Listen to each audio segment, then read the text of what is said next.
এটা তো নন কোশ্চেন, এটা কোনো কোশ্চেন না। আমরা ইনকিলাব মঞ্চ প্রতিষ্ঠার দিন থেকে আজকে পর্যন্ত বলে এসেছি আমাদের আজাদির ঐতিহাসিক 3টে পর্ব ঘটেছে। আমাদের 200 বছরের যে সংগ্রাম, সেই সংগ্রামের প্রথম বিজয় হয়েছে আমাদের 47। সেখানে পাকিস্তানের ভুলে আমরা রাষ্ট্র বানাতে ব্যর্থ হয়েছি। তারপরে আমাদের মহান 71। দেখেন 71 আমরা কি পেয়েছি? 71 আমরা পেয়েছি নিজেদের একটা জমিন। ধরেন এরপরে আর কোনোদিনই কিন্তু আমাদের ওই স্বাধীনতা যুদ্ধ আসবে না। তাহলে 24-এ কে পেয়েছি? 71-এ যেই স্বাধীনতা যুদ্ধ আমাদের হয়েছিল, তখন যে রাষ্ট্র বানানোর কথা ছিল, ভারত এবং আওয়ামী লীগের যৌথ প্রযোজনায় সেই মুক্তিযুদ্ধকে কুক্ষিগত করে তারা সেই রাষ্ট্র বানাতে আমাদেরকে দেয় নাই। এখানে তারা পাকিস্তান থেকে মুক্ত হয়ে তারা এখানে দিল্লির তাবেদার বানিয়েছে আমাদেরকে। সুতরাং আমাদের পরবর্তী সংগ্রামটা শুরু হয়েছে তারপরেই, যে স্বাধীন সার্বভৌম বাংলাদেশ সে কারো তাবেদার নয়। এবং সেইটার একটা চূড়ান্ত স্ফুলিঙ্গ হয়েছে 2024 অনেকগুলো ঘটনা প্রবাহের মধ্য দিয়ে।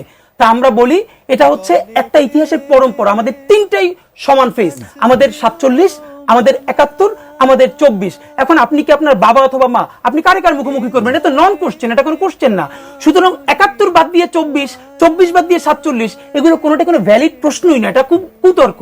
আমরা বলি আমাদের, বরং আমরা কি বলেছি, আমাদের 71-এর স্বীকৃতি যেরকম আছে, আমাদের 24-এর স্বীকৃতিও আছে, আমাদের 47-এর স্বীকৃতি নাই। অথচ এই 47-এ পশ্চিম পাকিস্তানের চেয়ে এই বাংলার বেঙ্গল জনপদের মানুষ বেশি জীবন দিয়েছে, বেশি লড়াই করেছে। ইভেন শেখ মুজিবুর রহমান পর্যন্ত 47-এ বড় একজন নিবেদিত প্রাণকর্মী ছিল।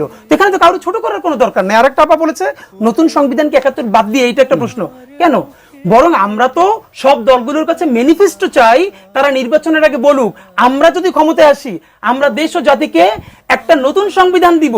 সেই নতুন সংবিধানে অবশ্যই আপনি 47-কে অ্যাড্রেস করবেন, মহান 71-কে অ্যাড্রেস করবেন, যাকে যার জায়গায় রাখবেন, কারো উপর নিচে দেওয়ার দরকার নাই। কিন্তু সেটাই তারা বলুক সবাই।